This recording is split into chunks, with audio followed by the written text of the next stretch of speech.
acontecer, né, com o mundo depois que acabar a pandemia do coronavírus? Especialistas afirmam que a crise ainda pode durar meses, mas esse verdadeiro tsunami pode também impulsionar e transformar, né? Transformar algumas empresas, algumas pessoas, inclusive, né? Que já estão acontecendo na sociedade. Hoje nós vamos conversar ao vivo aqui com o Wellington Moreira.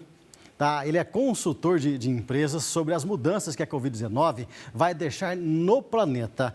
O Wellington, primeira vez que eu te entrevisto aqui, é um enorme prazer para mim estar te entrevistando, porque eu tenho que falar aqui, gente, o Wellington Moreira, quando eu tinha 16 anos, eu fiz um curso de oratória e expressão verbal com o Wellington Moreira, que me ajudou demais. O Wellington sabia da minha timidez, quanto eu era tímido lá nos cursos e que depois fui até dar palestra numa época num colégio lá na Zona Norte. Lembra disso, Wellington? Sim, é verdade. Eu lembro com carinho, Cid, né? Já tem mais de 20 anos. Já aí. mais de 20 anos. Que legal, né? E muito obrigado pela presença, né? Wellington, nessa época, né? A gente fala muito em pandemia de coronavírus, né? O que vai ser do mundo depois dessa Covid-19? Você como especialista, como consultor, vejo você em várias empresas, inclusive, dando palestras. O que fazer daqui em diante? Cid, é difícil a gente dizer exatamente o que vai acontecer, porque nem mesmo quem está à frente de grandes governos conseguiu antecipar, né? A própria Covid-2019, ou mais do que a Covid-19, as consequências dela. Agora, o que a gente já pode adiantar é o seguinte: nós estamos entrando dentro de uma nova realidade. As regras do jogo mudaram, mais ou menos assim. Vamos imaginar num jogo de futebol que sempre jogou com os pés, só o goleiro toca com a mão na bola e, a partir de agora, o jogo vai ser novo. Muita gente pode pegar com a bola na mão, talvez vai ter 2, 3 bolas. O que eu quero dizer com isso é que muitas transformações vêm aí. Só que essas transformações não vêm só para pior. Surgem várias oportunidades. E a grande questão hoje é a gente conseguir fazer uma leitura de mercado para saber como aproveitar essas novas oportunidades. Porque as regras anteriores do jogo, na boa parte dos segmentos, até na sociedade como tal, muitas delas, nos próximos 2 anos, seguramente vão mudar. E aí, num tempo novo, nós temos que desenvolver novas competências. Tem que jogar esse jogo de um jeito diferente. Se antes eu não precisava pegar a bola com a mão, agora eu vou ter que jogar com a mão também, ou com 2 bolas simultaneamente, né? Antes, o pouco se ouvia falar no serviço home office, né? Já existia, assim, a gente sabe, tal, mas não se falava muito. Essa Covid-19 serviu de alerta para alguns empresários também, né? Porque depois de tudo isso, eu acho que muitas empresas vão começar a olhar para esse lado. Por quê? Evita de pagar um aluguel, evita de horas extras com funcionários, ou seja, algumas empresas já estão começando a olhar para esse lado também, né? Seguramente é uma tendência, o fortalecimento, né, do trabalho remoto, do home office. A gente já vem falando isso em companhias há muito tempo, só que algumas empresas, elas eram reticentes, elas gostavam sempre entendiam que as pessoas só podiam ser produtivas se estivessem ali junto, até mesmo para controlá-las de perto, né? E agora não teve caminho senão adotar o home office. E muitas companhias estão percebendo que, nossa, a gente consegue trabalhar bem dessa maneira. Então, com aluguéis cada vez mais crescentes, um custo muito grande de manter todo mundo, muita empresa está vendo que, assim, não que vai mandar todo mundo para o home office, mas é possível conciliar. E uma mudança, seguramente, que vem por aí o número de viagens executivas também vai alterar. Tem muita gente que viaja o tempo todo e que não necessariamente ele precisava fazer isso. Ele podia tocar muita coisa à distância, às vezes por meio até de um WhatsApp ou de um smartphone, de forma geral. E as companhias vão começar a rever, né? Porque vão precisar estar mais enxutas. Agora, uma coisa que se você me permite comentar, daí a gente está vendo uma mudança absurda, né? Muito rápida nas escolas, né? As escolas tiveram que... nossos filhos estão passando, né, por isso. Então, tiveram que se adaptar, porque de uma hora para outra, o modelo delas, que era tal professor na sala, os alunos na sala, não podia mais. Então, tem empresas que em um mês, colégios, inclusive da nossa cidade, em um mês eles avançaram mais do que tinham avançado em 4, 5 anos. Isso é bom para todos nós, né? Isso não quer dizer que as crianças vão ficar em casa depois, não vão para a aula. Mas, seguramente, o estudo vai melhorar muito, nós vamos avançar muito a partir desse quadro infeliz, né, de pandemia. Exatamente. Tanto que você citou esse quadro, né, das escolas. Meu filho estuda numa escola e que o colégio passou para ele 165 exercícios. O bichinho acorda cedinho, então, quando eu estou saindo para o trabalho, já está lá no computador fazendo o trabalho dele. Ou seja, tem a regra dele, sabe que vai ter que seguir, né? Ou seja, talvez na escola eles não tivessem passado tanto exercício assim em tão pouco tempo. Isso, e nós não podemos esquecer, a garotada tem uma capacidade de adaptação muito maior do que nós. E essa palavra é a palavra-chave hoje. Se alguém perguntasse, olha, qual é a maior competência que nós temos, precisamos ter nos dias atuais? É a capacidade de nos adaptarmos, porque ninguém previu, e essas mudanças não previstas serão cada vez mais correntes. O que a gente tem que conseguir é agir rápido, seja por meio de um trabalho remoto ou tendo que buscar um novo trabalho para quem, infelizmente, acabar perdendo o emprego, mas não adianta chorar. São novas regras do jogo, uma nova realidade, a gente tem que levantar e tentar tirar o melhor proveito disso, né? Até o nome, Cid, que está se dando para essa nova realidade, que é o chamado novo normal, né?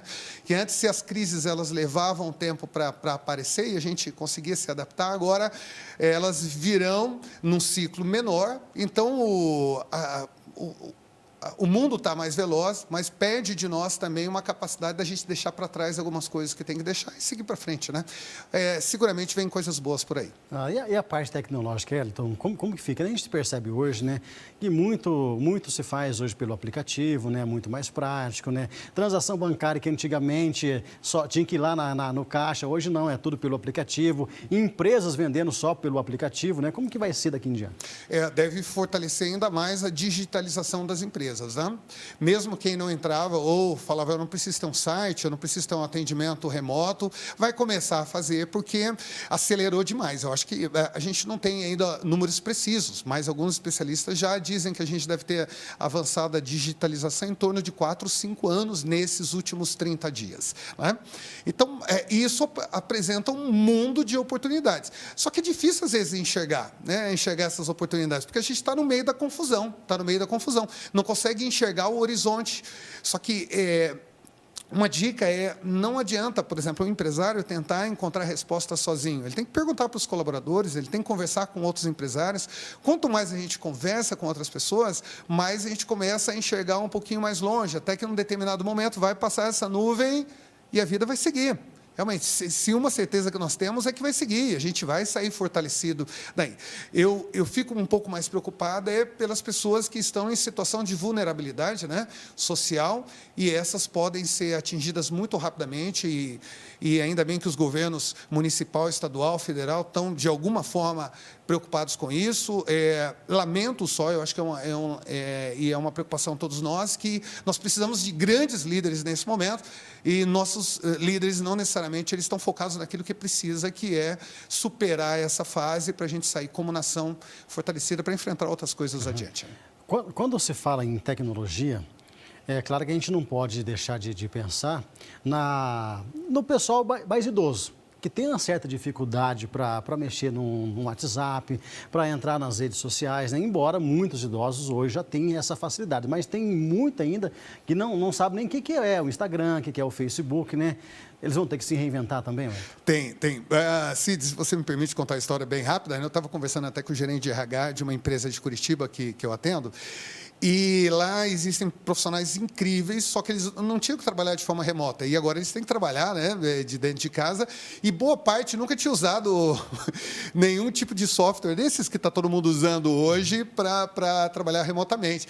E eles tiveram que aprender muito rápido e conseguiram. Então, o fato é o seguinte, as pessoas podem ter um pouco mais de dificuldade, e aí, se tivesse dificuldade em casa, é só pedir para o filho criança ou adolescente que ele consegue ensinar, e a tecnologia hoje é muito aprazível para quem não tem contato com ela, né? Não é difícil a gente aprender as coisas, só tem que ter uma mente um pouco mais aberta para tal, e é verdade, né? Quem tem mais de 60 anos, geralmente tem mais dificuldade num momento como esse, porque tira o chão, né, de tudo que a pessoa acreditava até então, né? Pode ver que está sendo muito mais difícil para as pessoas de 65 anos ou mais permanecerem em casa do que quem tem 20, né?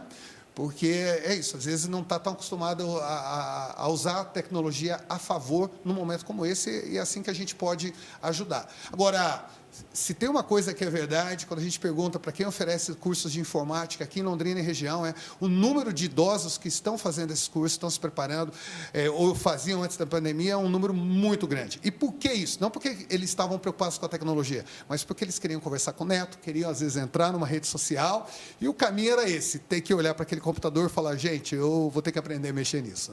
Olha, então, você que está tendo esse contato muito próximo agora, que eu te imagino, né, com esses empresários. Mesmo, eu estou falando aqui do comércio londrinense, né? Sei que você presta assessoria a algumas empresas também aqui da cidade de Londrina.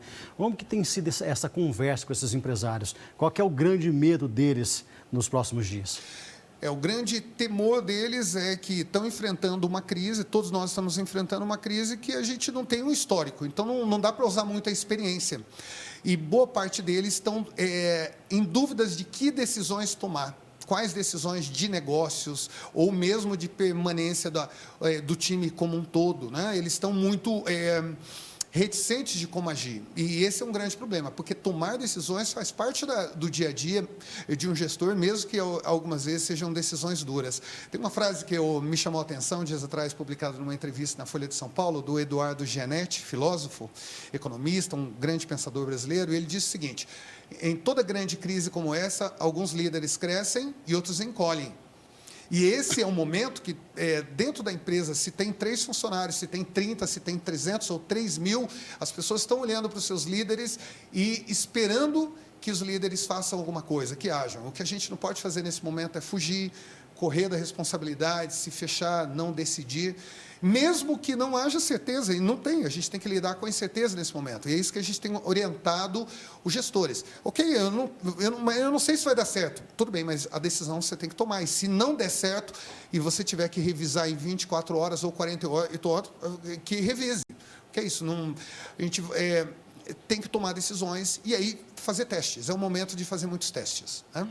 Eles têm tido um respaldo por parte do meio político? Eles falam isso para vocês, que o poder público, né, com os políticos brasileiros, tem dado respaldo para esses empresários?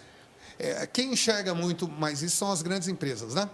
Tem clientes em algumas cidades do Paraná aqui, que os maiores clientes eles estão sendo enxergados, o Poder Municipal tem sentado para conversar com eles, porque o impacto, né, de demissões, por exemplo, seria muito grande, ou o impacto, inclusive, em termos de receita tributária. Mas eu vejo que não está se dando tanta atenção para os pequenos negócios e os médios negócios que empregam a maior parte das pessoas. Esses não se sentem, muitas vezes, representados, né? E isso acontece por quê? Porque é tudo muito recente também, né? Tem 30 dias. Né? Eu não vou falar que simplesmente os governos nas diferentes esferas estão falhando, mas eles estão tendo que lidar com tantos desafios ao mesmo tempo, e esse é um próximo, né? Agora, passando a questão sanitária, seguramente nós vamos nos ver olhando para a questão econômica e o emprego, e aí serão grandes desafios nos próximos meses. A gente vai ter que unir forças aí para conseguir superar. Para a gente encerrar, Wellington, qual era o recado que você gostaria de dar para esses empresários londrinenses, paranaenses do Brasil? O primeiro é o seguinte, não é porque tem muita gente demitindo, ele tomar a decisão de demitir também, não é toda empresa que precisa demitir no curto prazo. E segundo, se ele precisar diminuir o quadro, tomar um cuidado eu sei que é horrível talvez falar dessa forma, mas é um jeito simples de todo mundo entender, cuidado para não cortar músculo, né? Às vezes tem que cortar gordura, mas músculo não. Porque a gente corta gordura, ok, vai sobreviver bem. E agora, quando corta músculo adiante, você não vai ter pessoal suficiente, talento suficiente dentro da empresa para recuperar e seguir adiante. Porque muitas vezes a empresa já contratou alguém, investiu para caramba, fez com que as pessoas estivessem preparadas para trabalhar, agora por uma situação talvez momentânea, daqui 2 meses pode estar bem, ele não segura. Que recado ele está dando também para quem fica, né? Que é o recado assim, nossa, deu uma dificuldade, somos descartáveis. Então, empresas que estão inchadas talvez tenham que diminuir seus quadros, mas espera voltar primeiro, se ele tiver bala na agulha, para depois tomar uma decisão, porque ele precisa dessas pessoas agora para superar essa crise. Maravilha, então, muito obrigado pela participação. Espaço aqui no programa sempre aberto para você. Foi uma honra entrevistá-lo depois de tantos anos, né? Eu acho que era nessa época, de 16 para 18 anos, me recordo certinho agora, quando eu fiz o curso lá com você, e me ajudou demais, pode ter certeza disso. Onde eu vou, né, falo, o que te ajudou? Você era tão tímido, eu falei assim, ó, Primeiro curso que eu fiz de expressão, oratória e expressão verbal foi com o Elton Moreira e vendo você em algumas entrevistas, alguns telejornais aí, eu falo, ó, esse cara é sensacional, é fera mesmo. Obrigado pela presença e obrigado pelo que você fez para mim no passado também.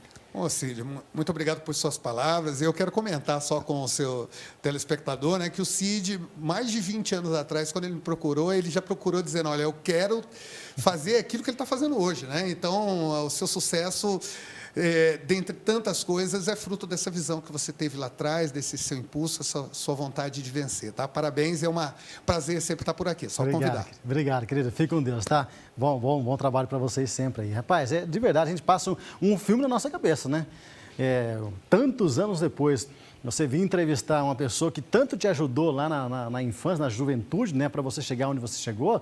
Meu amigo, estou passando um fio na minha cabeça aqui, eu lembro de todos os detalhes, desde do escritório aqui na Rua Santos, a gente subindo ali, fazendo as aulas, na hora da leitura dinâmica ali, que ajudou demais. E depois, na primeira aula que a gente foi, primeira palestra, né, num colégio na Zona Norte da cidade, em que aquela timidez que o Cid tremia para falar, para chegar no curso, já tinha dado uma amenizada e graças a esse trabalho que o Elton me ajudou demais, hoje eu estou aqui falando com você para tanta gente há tantos anos já, né? Mais uma vez, obrigado, esse cara é fantástico.